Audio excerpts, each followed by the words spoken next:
Hello, my name is Allison Carmen, and welcome to my podcast, 10 Minutes to Less Suffering. And the name of today's podcast is AI Making You Feel Scared About Your Future. And this has been on my mind a lot lately. Last month, I went to two conferences. One was for healthcare executives, and the other one was for general counsels of healthcare companies. And at both these conferences, artificial intelligence was one of the main discussions. And it was all about the future, how people are implementing artificial intelligence, how safe it is, security-wise. And at the same time, I spend a lot of time on TikTok. And there are so many videos talking about how AI is going to take our jobs, that AI is bad for the environment. AI takes a lot of energy.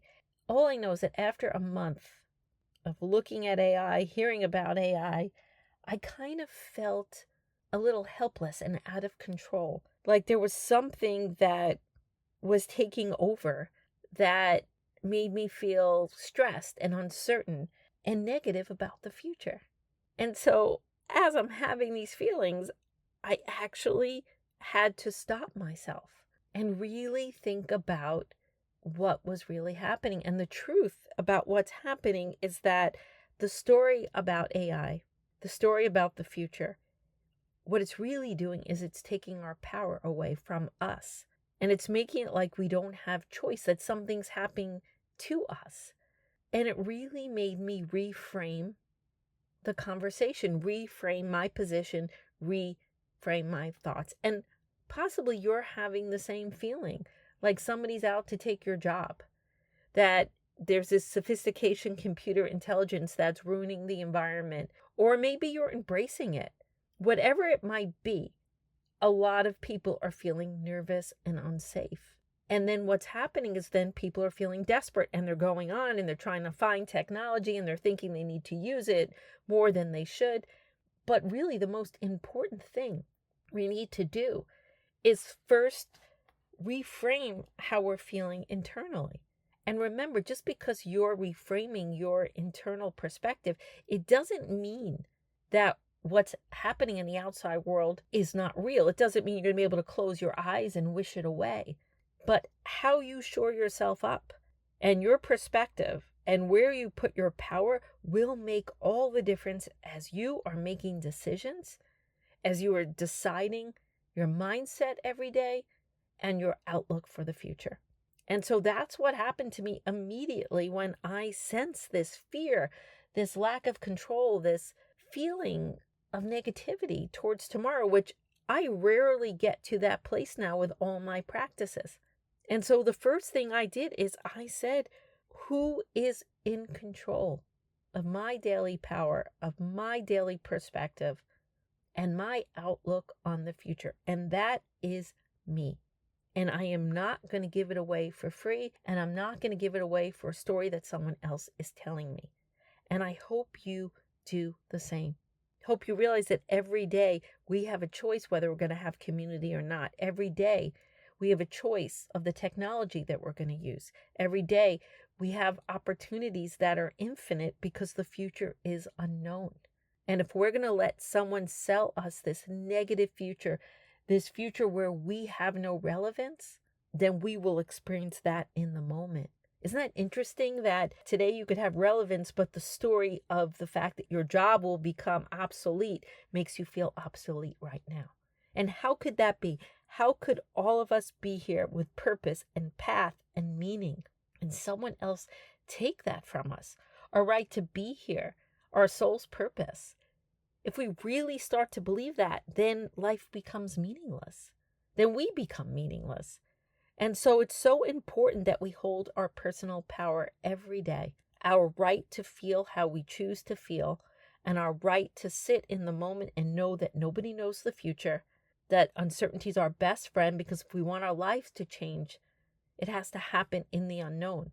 We all have goals and we have dreams, and nobody should be able to steal that from us. What we seek is seeking us. Will things change? Yes, we could see change upon us. We could see a technology that's taking hold, but how will we relate to it? How will we be with it? What will our outlook be? And will we have a higher level of wisdom and discernment than it could ever have? And that's what I'm really starting to see. As I'm starting to shift within and take my power back and go back to the idea of maybe and the infinite field, I'm realizing that the desperation and the fear has vanished. And so I'm standing up straight and I'm looking at this technology I'm dealing with every day. I'm deciding, how will I use it at the healthcare center that I work at? How will I use it in my spiritual work? How will I use it in my writing? I choose. And I know that no technology is going to replace the relationship I have with the people who listen to my podcast, with the people that I work with every day, and the business relationships that I make, that I partner with to help roll out certain types of healthcare in this country. That is unique, that is creative, that's a level of caring and empathy and insight and discernment and wisdom that only I can own. But I own it if I am embodied within myself.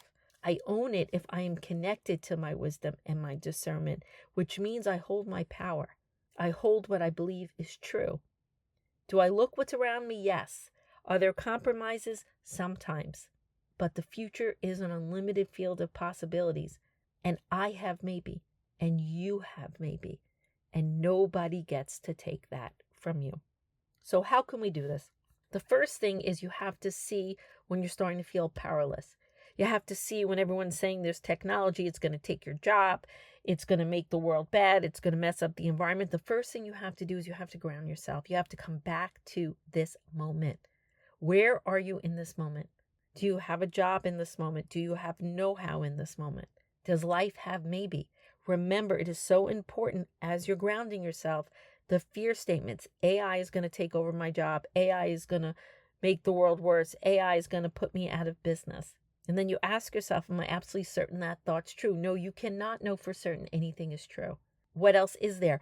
Maybe this artificial intelligence will end up not being that important. Maybe it will take parts of my job and I need to learn new things. Maybe I can integrate it and it could support me during the day. Where am I standing in this? Maybe I am still okay, and maybe the future will show me the way. Maybe the answers aren't here yet. So all of a sudden you realize that no one could sell you doom and gloom. Doom and gloom is a form of certainty. It's an addiction to certainty. Don't let anyone tell you what the future is going to be because nobody knows. So all of a sudden you ground in the moment and you realize, okay, this is where I am today. And I have hope and possibility no matter what anyone else says. And then it's always important that we look out into the world. What's going on in the world? I do think that you could feel this technology becoming more important. But what does that mean to you? What does it mean for your job? Is there something you need to learn? Do you need to pivot? But is it authentic to you? Do you need to change your occupation? What do you need to do in this moment without fear? With your wisdom. And if you believe that there's an unlimited field in the future and you believe that you are part of that and you feel life pulling you where it's pulling you, you will end up in the place you need to be. Do we need to participate? Yes, but by being fearless, by believing in ourselves, by holding into our power, by deciding what's meaningful to us, we do not give that away. And it's funny, as I have been doing this, I'm pulling a little back from the AI, the artificial intelligence. I'm seeing where I stand. Sometimes it has its benefits and sometimes it doesn't. I am no longer a resource for it. It is a resource for me if I choose to use it. And again, some of you might never choose to use it. Some of you might use it often. But if we become victims of it, victims of this life, victim of our job, victim of what other people are telling us, we will never stand on our own 2 feet and know what's right for us in the moment and what's right for our families and what's right for our community. Don't let anyone sell you fear and don't let anyone tell you that you have no future. You are here with meaning and you are here with purpose. And when you get to that place where you live in maybe and you find that fearless place within, you will know the next step to take because that is how it works. Maybe your future is filled with beautiful, gorgeous possibilities waiting for you to ground yourself, waiting for you to shore yourself up, waiting for you to love yourself, to believe in yourself, and to know that you control so much more than you think because you control who you are and you control your relationship with things. Because for all you know, maybe the best is yet to come.